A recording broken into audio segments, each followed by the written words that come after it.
Class, ऐसा class जिसमें पढ़े लिखे लोग थे, प्रोफेशनल थे, डॉक्टर थे, इंजीनियर थे, टीचर थे, कलर थे, प्रोफेसर थे, लॉयर थे, ये सभी लोग मिडिल क्लास में आते थे।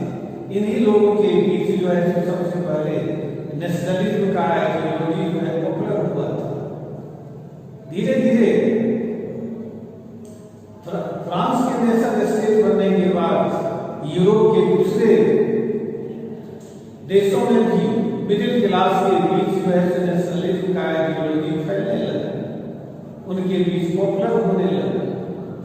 और इसका प्रभाव यह पड़ा कि मिडिल क्लास के लोग नेशन स्टेट बनाने के लिए जो तरीका अपनाया वो था रिवॉल्यूशनरी तरीका। वो रिवॉल्यूशन लाना चाहते थे, रिवॉल्ट लाना चाहते थे। इसके माध्यम से वे यूरोप में अलग अलग जो नेशन के लोग थे वे सब अपने लिए अलग अलग नेशन स्टेट बनाना चाहते थे। इसलिए नेशनलिज्म का आइडियोलॉजी जैसे जैसे लोकप्रिय होने लगा, यूरोप में जो है जो रिवॉल्यूशनरी एक्टिविटीज बढ़ने लगा। उसी पे मेजनी जो है जो रिवॉल्यूशनरी एक्टिविटीज को आगे बढ़ाया और पहला ऐसा व्यक्ति था जिसने कि इटली को एक नेशन स्टेट बनाने के बारे में सोचा और उसने रिवॉल्यूशनरी ऑर्गेनाइजेशन सब बनाया, जैसे यंग यूरोप, यंग इटली, ये सब उसने बनाया।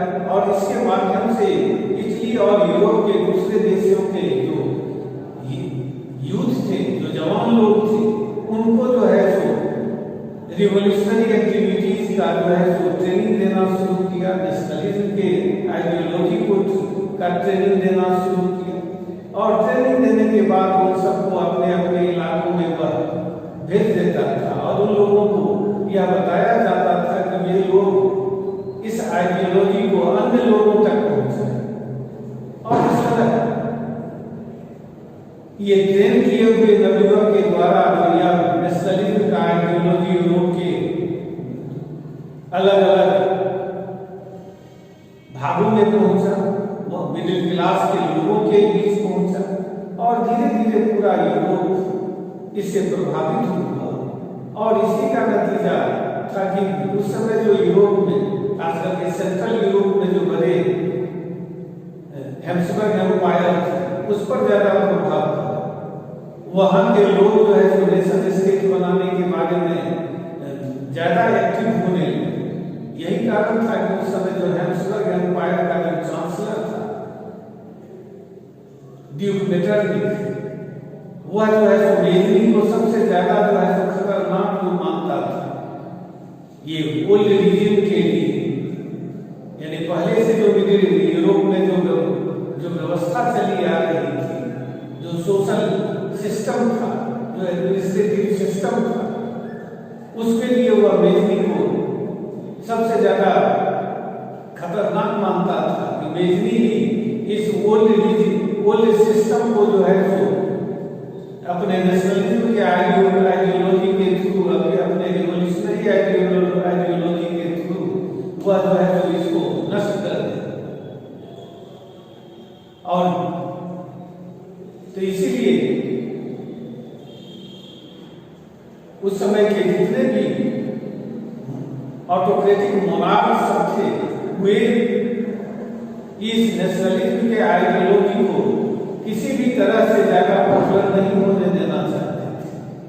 इसलिए समय समय पर जो है जो ये ऑटोक्रेटिक मोनार्क सब नेशनलिस्ट सब जो थे उनके पीछे जो है सरकारें लगी रहती थी। नेशनलिज्म के आइडियोलॉजी के मानने वाले लोगों को वह कुचलने की कोशिश करती थी ताकि जो है तो लोग इस आइडियोलॉजी से प्रभावित नहीं हो।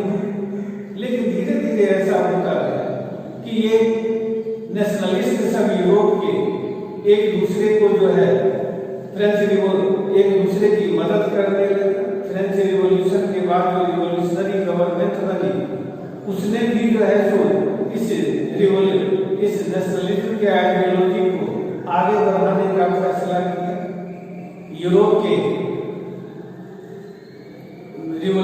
फ्रांस के रिवॉल्यूशनरी गवर्नमेंट ने यह घोषणा की थी कि फ्रांस की तरह का जो है सो तकदीर जो है सो वह दूसरे देशों को भी बनाने की कोशिश करेगी, दूसरे देशों को भी फ्रांस एक नेशन स्टेट बनाने में उसकी मदद करेगा। इसलिए यूरोप के दूसरे देश के मिडिल क्लास के लोग फ्रांस की तरह के इंस्टीट्यूशन सब बनाने लगे, जैसे जैकोबिन क्लब जो फ्रांस में बना था, उस तरह के जो है तो क्लब सब बनाने लगे जैकोबिन क्लब की तरह के। जब फ्रेंच आर्मी उन देशों में पहुंची तो उन देशों के जैकोबिन क्लब के जो मेंबर थे, जो मिडिल क्लास के लोग थे, वे सब जो है तो इनको फ्रेंच आर्मी की जो है तो वेलकम करने लगे। धीरे धीरे फ्रांस अपने आसपास के बहुत सारे देशों में अपनी आर्मी को भेजा और वहां जो है वहां के लोगों ने फ्रेंच आर्मी की मदद किया और उन लोगों की मदद से फ्रांस वहां के ऑटोक्रेटिक मोनार्की को खत्म करने में सफल रहा और वहां के शासन को अपने कंट्रोल में ले लिया। शुरू में लोगों को बड़ी आशा थी कि फ्रेंच आर्मी आई है, ऑटोक्रेटिक मोनार्की खत्म हो जाएगी और ऑटोक्रेटिक मोनार्की के खत्म होने के बाद वो सारे चेंजेस आएंगे उन देशों में भी, जिस तरह के चेंजेस फ्रांस में रिवॉल्यूशन के बाद आए थे। लेकिन ऐसा नहीं हो पाया। कारण इसका यह था कि फ्रांस उन देशों पर जिन देशों से ऑटोक्रेटिक मोनार्की को खत्म किया, उन देशों का शासन जो है अपने कंट्रोल में ले लिया। शुरू में तो लोग वहां के समझे कि कुछ दिनों के बाद जो है तो फ्रांस उन देशों का शासन जो है तो वहां के लोगों को हैंड ओवर कर देगा। जब फ्रांस ने ऐसा नहीं किया और धीरे धीरे फ्रांस वहां के लोगों से ज्यादा टैक्स वसूल करने लगा, इनफोर्स रिक्रूटमेंट की पॉलिसी अपनाई, जिसके अंतर्गत वहां के लोगों को जबरदस्ती फ्रेंच आर्मी में रिक्रूट किया जाने लगा। इस सब के कारण वहां के लोग बहुत ज्यादा जो है फ्रांस से नाराज रहने लगे। उन लोगों को लगने लगा कि फ्रांस ने उनके साथ धोखा किया है और लेकिन फ्रांस पर इसका कोई प्रभाव नहीं पड़ा। लेकिन एक फायदा यहाँ वहां के लोगों को यह हुआ कि फ्रांस ने बहुत सारे प्रेस की आजादी नहीं दी। वहां जो है तो फ्रांस की तरह डेमोक्रेटिक सिस्टम वहां लागू नहीं हुआ, लेकिन और सब एडमिनिस्ट्रेटिव डिवीजन को सिंप्लीफाई करने का काम, taxation uniform taxation system introduce करने का काम, यूनिफॉर्म करेंसी सिस्टम इंट्रोड्यूस करने का काम, ये सारे यूनिफॉर्म वेट्स और मेजर्स इंट्रोड्यूस करने का काम, यूनिफॉर्म सिविल कोड इंट्रोड्यूस करने का काम, ये सब काम वहां फ्रांस ने किया, जिसके कारण वहां जो है ट्रेड और कॉमर्स को प्रमोशन मिला। ट्रेड जो है तो काफी तेजी से आगे बढ़ा, लोगों का एक जगह से दूसरे जगह आने जाने का काम ज्यादा हुआ।